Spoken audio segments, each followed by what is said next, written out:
Oh, that thou wouldest bless me indeed. 1 Chronicles 4:10. We know very little about Jabez, except that he was more honorable than his brethren, and that he was called Jabez because his mother bare him with sorrow. It will sometimes happen that where there is the most sorrow in the antecedents, there will be the most pleasure in the sequel. As the furious storm gives place to the clear sunshine, so the night of weeping precedes the morning of joy. Sorrow the harbinger, gladness the prince it ushers in. Cooper says, "The path of sorrow, and that path alone, leads to the place where sorrow is unknown. To a great extent we find that we must sow in tears before we can reap in joy. Many of our works for Christ have cost us tears. Difficulties and disappointments have wrung our soul with anguish. Yet those projects that have cost us more than ordinary sorrow have often turned out to be the most honorable of our undertakings. While our grief called the offspring of desire Benoni, the son of my sorrow, our faith has been afterwards able to give it a name of delight, Benjamin, the son of my right hand." You may expect a blessing in serving God if you are enabled to persevere under many discouragements. The ship is often long coming home, because detained on the road by excess of cargo. Expect her freight to be the better when she reaches the port. More honorable than his brethren was the child whom his mother bore with sorrow. As for this Jabez, whose aim was so well pointed, his fame so far sounded, his name so lastingly embalmed, he was a man of prayer. The honor he enjoyed would not have been worth having if it had not been vigorously contested and equitably won. His devotion was the key to his promotion. Those are the best honors that come from God, the award of grace with the acknowledgement of service. When Jacob was surnamed Israel, he received his princedom after a memorable night of prayer. Surely it was far more honorable to him than if it had been bestowed upon him as a flattering distinction by some earthly emperor. The best honor is that which a man gains in communion with the Most High. Jabez, we are told, was more honorable than his brethren, and his prayer is forthwith recorded, as if to intimate that he was also more prayerful than his brethren. We are told of what petitions his prayer consisted. All through it was very significant and instructive. We have only time to take one clause of it. Indeed, that one clause may be said to comprehend the rest. Oh, that thou wouldest bless me indeed. I commend it as a prayer for yourselves, dear brethren and sisters, one which will be available at all seasons, a prayer to begin Christian life with, a prayer to end it with, a prayer which would never be unseasonable in your joys or in your sorrows. Oh, that thou, the God of Israel, the covenant God, would bless me indeed. The very pith of the prayer seems to lie in that word, indeed. There are many varieties of blessing. Some are blessings only in name, they gratify our wishes for a moment, but permanently disappoint our expectations. They charm the eye, but pall on the taste. Others are mere temporary blessings, they perish with the using. Though for a while they regale the senses, they cannot satisfy the higher cravings of the soul. But, oh, that thou wouldest bless me indeed. I what whom God blesseth shall be blessed. The thing good in itself is bestowed with the goodwill of the giver, and shall be productive of so much good fortune to the recipient that it may well be esteemed as a blessing indeed, for there is nothing comparable to it. Let the grace of God prompt it, let the choice of God appoint it, let the bounty of God confer it, and then the endowment shall be something godlike indeed, something worthy of the lips that pronounce the benediction, and verily to be craved by everyone who seeks honor that is substantial and enduring. Oh, that thou wouldest bless me indeed. Think it over, and you will see that there is a depth of meaning in the expression. We may set this in contrast with human blessings. Oh, that thou wouldest bless me indeed. It is very delightful to be blessed by our parents, and those venerable friends whose benedictions come from their hearts, and are backed up by their prayers. Many a poor man has had no other legacy to leave his children except his blessing, but the blessing of an honest, holy, Christian father is a rich treasure to his son. One might well feel it were a thing to be deplored through life if he had lost a parent's blessing. We like to have it. The blessing of our spiritual parents is consolatory. Though we believe in no priestcraft, we like to live in the affections of those who were the means of bringing us to Christ, and from whose lips we were instructed in the things of God. And how very precious is the blessing of the poor. I do not wonder that Job treasured that up as a sweet thing. When the ear heard me, then it blessed me. If you have relieved the widow and the fatherless, and their thanks are returned to you in benediction, it is no mean reward. But, dear friends, after all that parents, relatives, saints, and grateful persons can do in the way of blessing, falls very far short of what we desire to have.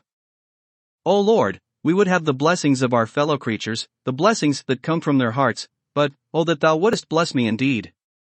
For thou canst bless with authority.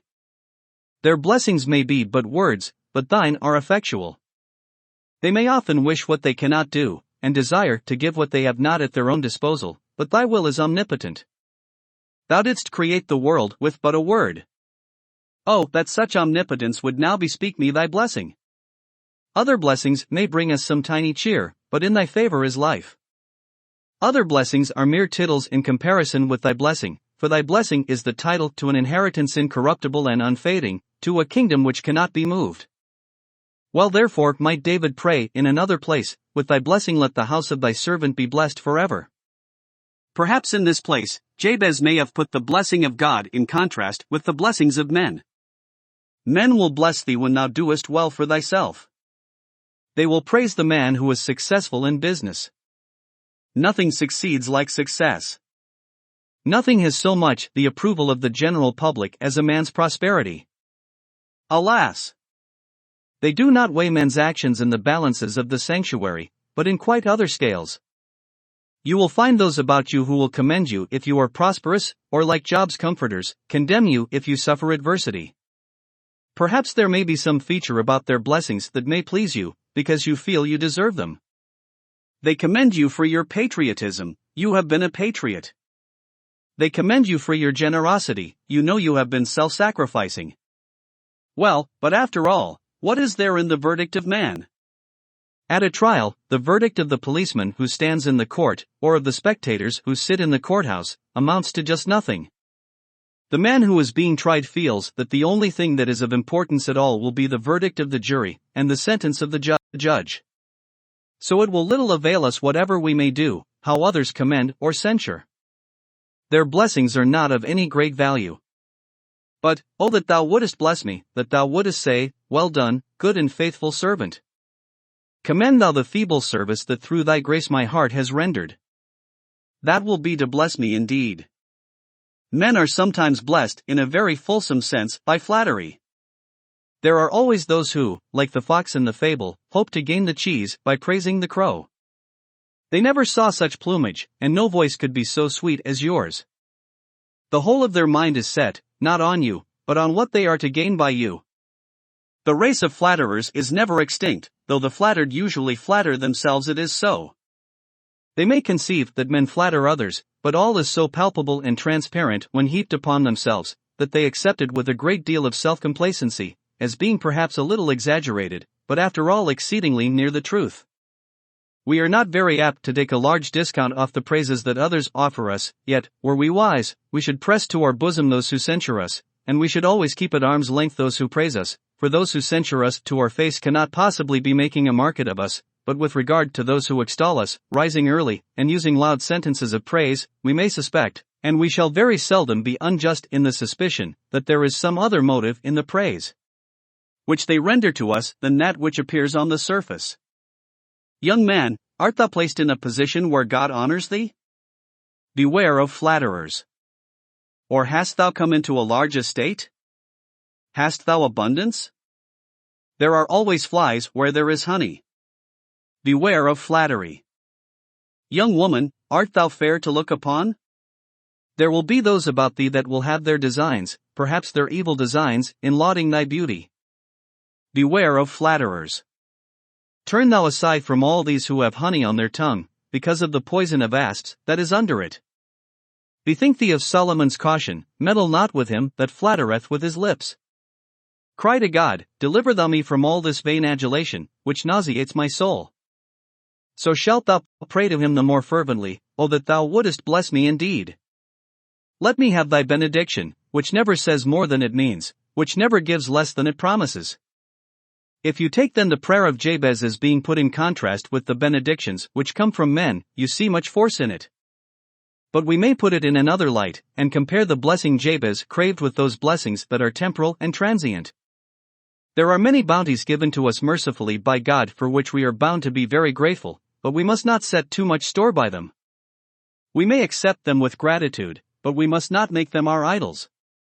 When we have them we have great need to cry, "Oh that thou wouldest bless me indeed," and make these inferior blessings real blessings, and if we have them not, we should with greater vehemence cry, "Oh that we may be rich in faith, and if not blessed with these external favors, may we be blessed spiritually, and then we shall be blessed indeed."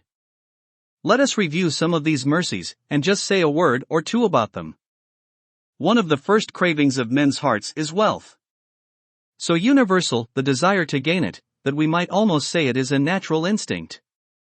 How many have thought if they once possessed it they should be blessed indeed? But there are 10,000 proofs that happiness consists not in the abundance which a man possesseth. So many instances are well known to you all, that I need not quote any to show that riches are not a blessing indeed. They are rather apparently than really so. Hence, it has been well said, that when we see how much a man has we envy him, but could we see how little he enjoys we should pity him. Some that have had the most easy circumstances have had the most uneasy minds. Those who have acquired all they could wish, had their wishes been at all sane, have been led by the possession of what they had to be discontented because they had not more. Thus the base miser starves amidst his store. Broods o'er his gold, and griping still at more. Sits sadly pining, and believes he's poor. Nothing is more clear to anyone who chooses to observe it, than that riches are not the chief good, at whose advent sorrow flies, and in whose presence joy perennial springs. Full often wealth cozens the owner. Dainties are spread on his table, but his appetite fails, minstrels wait his bidding, but his ears are deaf to all the strains of music, holidays he may have as many as he pleases, but for him recreation has lost all its charms, or he is young, fortune has come to him by inheritance, and he makes pleasure his pursuit till sport becomes more irksome than work, and dissipation worse than drudgery. Ye know how riches make themselves wings, like the bird that roost on the tree, they fly away. In sickness and despondency these ample means that once seem to whisper, "Soul, take thine ease," prove themselves to be poor comforters. In death they even tend to make the pang of separation more acute, because there is the more to leave, the more to lose. We may well say, if we have wealth, "My God, put me not off with these husks, let me never make a god of the silver and the gold, the goods and the chattels, the estates and investments, which in thy providence thou hast given me. I beseech thee, bless me indeed. As for these worldly possessions, they will be my bane unless I have thy grace with them." And if you have not wealth, and perhaps the most of you will never have it, say, "My Father, thou hast denied me this outward and seeming good, enrich me with thy love, give me the gold of thy favor, bless me indeed, then allot to others whatever thou wilt, thou shalt divide my portion, my soul shall wait thy daily will, do thou bless me indeed, and I shall be content." Another transient blessing which our poor humanity fondly covets and eagerly pursues is fame. In this respect we would fain be more honorable than our brethren, and outstrip all our competitors. It seems natural to us all to wish to make a name, and gain some note in the circle we move in at any rate, and we wish to make that circle wider if we can. But here, as of riches, it is indisputable that the greatest fame does not bring with it any equal measure of gratification. Men, in seeking after notoriety or honor, have a degree of pleasure in the search which they do not always possess when they have gained their object. Some of the most famous men have also been the most wretched of the human race. If thou hast honor and fame, accept it, but let this prayer go up, "My God, bless thou me indeed, for what profit were it, if my name were in 1,000 mouths, if thou shouldest spew it out of thy mouth? What matter, though my name were written on marble, if it were not written in the Lamb's book of life?" These blessings are only apparently blessings, windy blessings, blessings that mock me. Give me thy blessing, then the honor which comes of thee will make me blessed indeed. If you happen to have lived in obscurity, and have never entered the lists for honors among your fellowmen, be content to run well your own course and fulfill truly your own vocation. To lack fame is not the most grievous of ills, it is worse to have it like the snow, that whitens the ground in the morning, and disappears in the heat of the day. What matters it to a dead man that men are talking of him? Get thou the blessing indeed. There is another temporal blessing which wise men desire, and legitimately may wish for rather than the other two, the blessing of health. Can we ever prize it sufficiently? To trifle with such a boon is the madness of folly. The highest eulogiums that can be passed on health would not be extravagant. He that has a healthy body is infinitely more blessed than he who is sickly, whatever his estates may be. Yet if I have health, my bones well set, and my muscles well strung, if I scarcely know an ache or pain, but can rise in the morning, and with elastic step go forth to labor, and cast myself upon my couch at night, and sleep the sleep of the happy, yet, oh, let me not glory in my strength. In a moment it may fail me. A few short weeks may reduce the strong man to a skeleton. Consumption may set in, the cheek may pale with the shadow of death. Let not the strong man glory in his strength. The Lord delighteth not in the strength of the horse, he taketh not pleasure in the legs of a man. And let us not make our boast concerning these things. Say, thou that art in good health, my God, bless me indeed. Give me the healthy soul. Heal me of my spiritual diseases. Jehovah Rophi, come, and purge out the leprosy that is in my heart by nature, make me healthy in the heavenly sense, that I may not be put aside among the unclean, but allowed to stand amongst the congregation of thy saints. Bless my bodily health to me that I may use it rightly, spending the strength I have in thy service and to thy glory, otherwise, though blessed with health, I may not be blessed indeed. Some of you, dear friends, do not possess the great treasure of health. Wearisome days and nights are appointed you.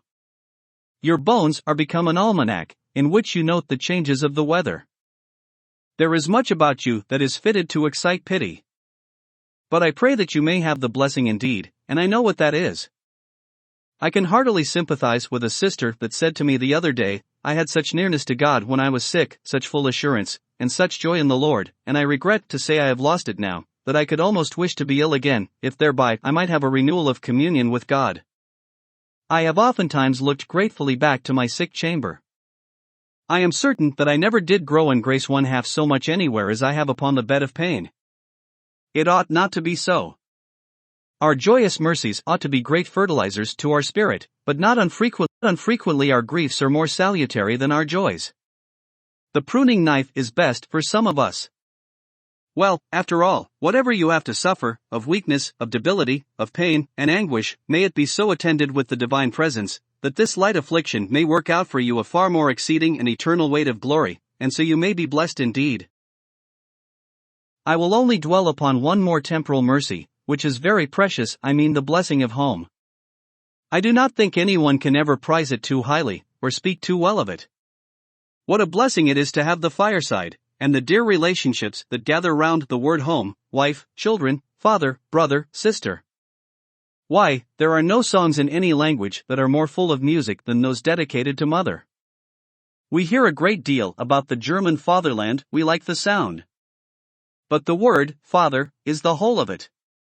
The land is nothing, the father is key to the music. There are many of us, I hope, blessed with a great many of these relationships. Do not let us be content to solace our souls with ties that must ere long be sundered. Let us ask that over and above them may come the blessing indeed. I thank thee, my God, for my earthly father, but oh, be thou my father, then am I blessed indeed. I thank thee, my God, for a mother's love, but comfort thou my soul as one whom a mother comforteth, then am I blessed indeed. I thank thee, Saviour, for the marriage bond, but be thou the bridegroom of my soul. I thank thee for the tie of brotherhood, but be thou my brother born for adversity, bone of my bone, and flesh of my flesh. The home thou hast given me I prize, and thank thee for it, but I would dwell in the house of the Lord forever, and be a child that never wanders, wherever my feet may travel, from my Father's house with its many mansions. You can thus be blessed indeed. If not domiciled under the paternal care of the Almighty, even the blessing of home, with all its sweet familiar comforts, does not reach to the benediction which Jabez desired for himself. But do I speak to any here that are separated from kith and kin? I know some of you have left behind you in the bivouac of life graves where parts of your heart are buried, and that which remains is bleeding with just so many wounds. Ah, well. The Lord bless you indeed. Widow, thy Maker is thy husband. Fatherless one, he hath said, I will not leave you comfortless, I will come to you. Oh, to find all your relationships made up in him, then you will be blessed indeed. I have perhaps taken too long a time in mentioning these temporary blessings, so let me set the text in another light. I trust we have had human blessings and temporary blessings, to fill our hearts with gladness, but not to foul our hearts with worldliness, or to distract our attention from the things that belong to our everlasting welfare. Let us proceed, thirdly, to speak of imaginary blessings. There are such in the world. From them may God deliver us. Oh, that thou wouldest bless me indeed! Take the Pharisee. He stood in the Lord's house, and he thought he had the Lord's blessing, and it made him very bold, and he spoke with unctuous self-complacency, God, I thank thee, that I am not as other men are, and so on. He had the blessing, and well indeed he supposed himself to have merited it. He had fasted twice in the week, paid tithes of all that he possessed, even to the odd farthing on the mint, and the extra halfpenny on the common he had used. He felt he had done everything. His the blessing of a quiet or a quiescent conscience, good, easy man. He was a pattern to the parish. It was a pity everybody did not live as he did. If they had, they would not have wanted any police. Pilate might have dismissed his guards, and Herod his soldiers. He was just one of the most excellent persons that ever breathed. He adored the city of which he was a burgess. Aye, but he was not blessed indeed. This was all his own overweening conceit. He was a mere windbag, nothing more, and the blessing which he fancied had fallen upon him had never come. The poor publican whom he thought accursed went to his home justified rather than he. The blessing had not fallen on the man who thought he had it.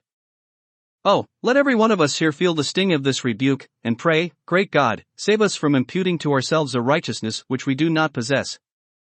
Save us from wrapping ourselves up in our own rags, and fancying we have put on the wedding garments. Bless me indeed, indeed. Let me have the true righteousness. Let me have the true worthiness which thou canst accept, even that which is of faith in Jesus Christ. Another form of this imaginary blessing is found in persons who would scorn to be thought self-righteous. Their delusion, however, is near akin. I hear them singing, I do believe, I will believe, that Jesus died for me, and on his cross he shed his blood, from sin to set me free. You believe it, you say. Well, but how do you know? Upon what authority do you make so sure? Who told you? Oh, I believe it. Yes, but we must mind what we believe. Have you any clear evidence of a special interest in the blood of Jesus? Can you give any spiritual reasons for believing that Christ has set you free from sin? I am afraid that some have got a hope that has not got any ground, like an anchor without any fluke, nothing to grasp, nothing to lay hold upon. They say they are saved, and they stick to it they are, and think it wicked to doubt it, but yet they have no reason to warrant their confidence. When the sons of Kohath carried the ark, and touched it with their hands, they did rightly, but when Uzzah touched it he died. There are those who are ready to be fully assured, there are others to whom it will be death to talk of it. There is a great difference between presumption and full assurance. Full assurance is reasonable, it is based on solid ground. Presumption takes for granted, and with brazen face pronounces that to be its own to which it has no right whatever. Beware, I pray thee, of presuming that thou art saved. If with thy heart thou dost trust in Jesus, then art thou saved, but if thou merely sayest, I trust in Jesus, it doth not save thee. If thy heart be renewed, if thou shalt hate the things that thou didst once love, and love the things that thou didst once hate, if thou hast really repented, if there be a thorough change of mind in thee, if thou be born again, then hast thou reason to rejoice, but if there be no vital change, no inward godliness, if there be no love to God, no prayer, no work of the Holy Spirit, then thy saying, I am saved, is but thine own assertion, and it may delude, but it will not deliver thee. Our prayer ought to be, O that thou wouldest bless me indeed, with real faith, with real salvation, with the trust in Jesus that is the essential of faith, not with the conceit that begets credulity. God preserve us from imaginary blessings. I have met with persons who said, I believe I am saved, because I dreamt it. Or, because I had a text of Scripture that applied to my own case. Such and such a good man said so and so in his sermon. Or, because I took to weeping and was excited, and felt as I never felt before. Ah! But nothing will stand the trial but this, dost thou abjure all confidence in everything but the finished work of Jesus, and dost thou come to Christ to be reconciled in him to God? If thou dost not, thy dreams, and visions, and fancies, are but dreams, and visions, and fancies, and will not serve thy turn when most thou needest them. Pray the Lord to bless thee indeed, for of that sterling verity in all thy walk and talk there is a great scarcity. Too much I am afraid, that even those who are saved for time and eternity need this caution, and have good cause to pray this prayer that they may learn to make a distinction between some things which they think to be spiritual blessings, and others which are blessings indeed. Let me show you what I mean. Is it certainly a blessing to get an answer to your prayer after your own mind? I always like to qualify my most earnest prayer with, not as I will, but as thou wilt. Not only ought I to do it, but I would like to do it, because otherwise I might ask for something which it would be dangerous for me to receive. God might give it me in anger, and I might find little sweetness in the grant, but much soreness in the grief it caused me. You remember how Israel of old asked for flesh, and God gave them quails, but while the meat was yet in their mouths the wrath of God came upon them. Ask for the meat, if you like, but always put in this, Lord, if this is not a real blessing, do not give it me. Bless me indeed. I hardly like to repeat the old story of the good woman whose son was ill, a little child near death's door, and she begged the minister, a Puritan, to pray for its life. He did pray very earnestly, but he put in, if it be thy will, save this child. The woman said, I cannot bear that, I must have you pray that the child shall live. Do not put in any ifs or buts. Woman, said the minister, it may be you will live to rue the day that ever you wished to set your will up against God's will. 20 years afterwards, she was carried away in a fainting fit from under Tyburn gallows tree, where that son was put to death as a felon. Although she had lived to see her child grow up to be a man, it would have been infinitely better for her had the child died, and infinitely wiser had she left it to God's will. Do not be quite so sure that what you think an answer to prayer is any proof of divine love. It may leave much room for thee to seek unto the Lord, saying, O that thou wouldest bless me indeed. So sometimes great exhilaration of spirit, liveliness of heart, even though it be religious joy, may not always be a blessing. We delight in it, and oh, sometimes when we have had gatherings for prayer here, the fire has burned, and our souls have glowed. We felt at the time how we could sing. My willing soul would stay in such a frame as this, and sit and sing herself away to everlasting bliss. So far as that was a blessing, we are thankful for it, but I should not like to set such seasons up, as if my enjoyments were the main token of God's favor, or as if they were the chief signs of His blessing. Perhaps it would be a greater blessing to me to be broken in spirit, and laid low before the Lord at the present time. When you ask for the highest joy, and pray to be on the mountain with Christ, remember it may be as much a blessing, a blessing indeed, to be brought into the valley of humiliation, to be laid very low, and constrained to cry out in anguish, Lord, save, or I perish. If today He deigns to bless us with a sense of pardoned sin, He tomorrow may distress us, make us feel the plague within, all to make us sick of self, and fond of Him. These variable experiences of ours may be blessings indeed to us, when, had we been always rejoicing, we might have been like Moab, settled on our lees, and not emptied from vessel to vessel. It fares ill with those who have no changes, they fear not God. Have we not, dear friends, sometimes envied those persons that are always calm and unruffled, and are never perturbed in mind? Well, there are Christians whose evenness of temper deserves to be emulated. And as for that calm repose, that unwavering assurance which comes from the Spirit of God, it is a very delightful attainment, but I am not sure that we ought to envy anybody's lot because it is more tranquil or less exposed to storm and tempest than our own. There is a danger of saying, peace, peace, where there is no peace, and there is a calmness which arises from callousness. Dupes there are who deceive their own souls. They have no doubts, they say, but it is because they have little heart-searching. They have no anxieties, because they have not much enterprise or many pursuits to stir them up. Or it may be they have no pains, because they have no life. Better go to heaven, halt and maimed, than go marching on in confidence down to hell. Oh, that thou wouldest bless me indeed. My God, I will envy no one of His gifts or His graces, much less of His inward mood or His outward circumstances, if only thou wilt bless me indeed. I would not be comforted unless thou comfortest me, nor have any peace, but Christ my peace, nor any rest, but the rest which cometh from the sweet savour of the sacrifice of Christ. Christ shall be all in all, and none shall be anything to me save Himself. Oh, that we might always feel that we are not to judge as to the manner of the blessing, but must leave it with God to give us what we would have, not the imaginary blessing, the superficial and apparent blessing, but the blessing indeed. Equally too with regard to our work and service, I think our prayer should always be, "Oh, that thou wouldest bless me indeed." It is lamentable to see the work of some good men, though it is not ours to judge them, how very pretentious, but how very unreal it is.